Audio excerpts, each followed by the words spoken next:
கோவை செய்தியாளர்களுக்கு பொங்கல் வாழ்த்துக்களை தாமதமாக தெரிவித்துக் கொள்கிறேன். நேற்றைய தினம் 2026-27க்கான மத்திய நிதிநிலை அறிக்கை மிகுந்த ஏமாற்றம் அளிக்கிறது. 5 மாநில சட்டமன்றங்களில் தேர்தல் வருவதால் அந்த மாநிலங்களுக்கு அதிக ஒதுக்கீடுகள் செய்யப்படும் என்றெல்லாம் எதிர்பார்த்து இருந்ததெல்லாம் ஏமாற்றத்திலே போய் பிடித்திருக்கிறது. அதை அமெரிக்காவினுடைய இந்த டாக்ஸ் டெரரிசம், அந்த வரி கொடுமையிலே இருந்து மீள்வதற்கு ஐரோப்பிய ஒன்றியத்தினுடைய வர்த்தக ஒப்பந்தம் நமக்கு அது ஈடு கொடுக்கும் என்று நிதியமைச்சர் மாண்புமிகு நிர்மலா சீதாராமன் நேற்றைக்கு தெரிவித்தார். ஆனால் ஐரோப்பிய ஒன்றியத்தினுடைய வர்த்தக ஒப்பந்தம் 23 நாடுகளினுடைய ஒப்புதலை பெற்று 2027 ஏப்ரலுக்கு பின்னர் தான் நடைமுறைக்கு வரும்.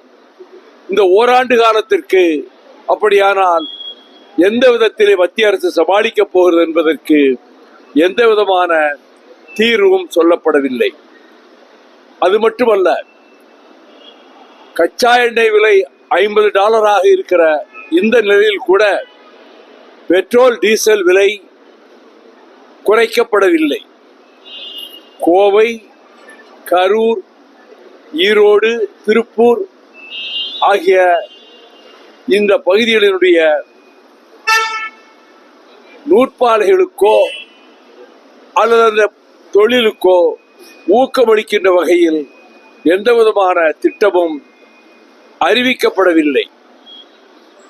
அது மட்டுமல்ல, 11.7 லட்சம் கடன் நாங்கள் வாங்க போகிறோம் என்று சொல்லியிருக்கிற நிலையில் 7% வளர்ச்சியை நாங்கள் நெருங்கி விடுவோம் என்று சொல்லுவது ஏற்கத்தக்கதாக இல்லை.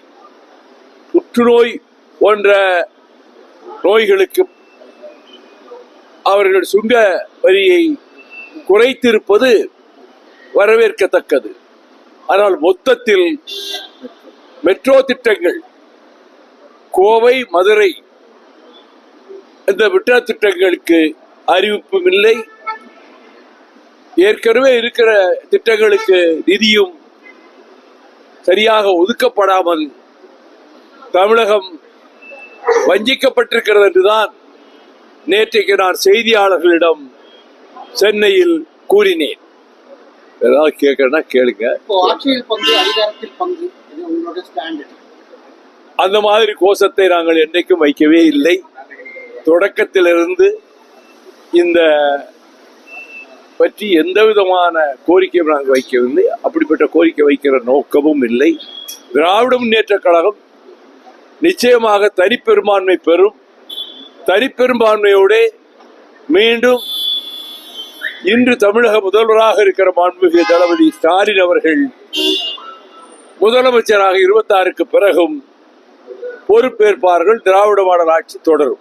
பாலஸ்தீனம் தனி நாடாக இந்தியா ஆதரவு அளிக்கும் சொல்லி கூட்டத்தில் முடிவு. நல்ல விஷயம் தானே. பாலஸ்தீனத்தை பண்டித ஜவஹர்லால் நேரு அவர்கள் காலத்திலிருந்து நாம் ஆதரித்து வந்திருக்கிறோம். இடைக்காலத்தில் நரேந்திர மோடி பொறுப்புக்கு வந்த இந்த காலத்தில் தான் இஸ்ரேலின் உறவை அவர்கள் நெருக்கமாக்கி கொண்டார்கள்.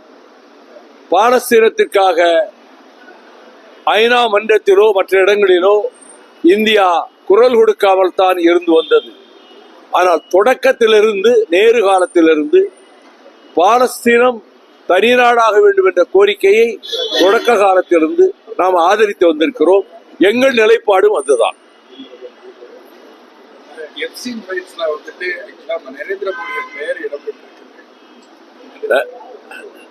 நரேந்திர மோடிக்கு நாட்டில் நல்ல பெயர் கிடையாது. இப்ப அவர் ஏதாவது ஏற்பாடு பண்ணி பேர் வாங்கிடுவார்.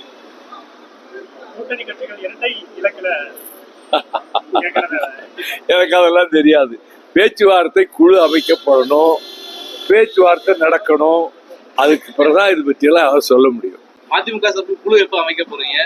அவங்க திராவிட முன்னேற்ற கழகம் குழு அமைத்த 3 மணி நேரத்திற்குள்ளாக எங்கள் குழு அமைக்கப்படும். சீட்டுக்குள்ள இலக்கு என்ன? இரட்டை இலக்கு? அதையெல்லாம் இப்ப சொல்ல முடியுமா? அதெல்லாம் மற்ற தலைவர்கள் அவங்க மனசுக்கு தோணுது சொல்றாங்க.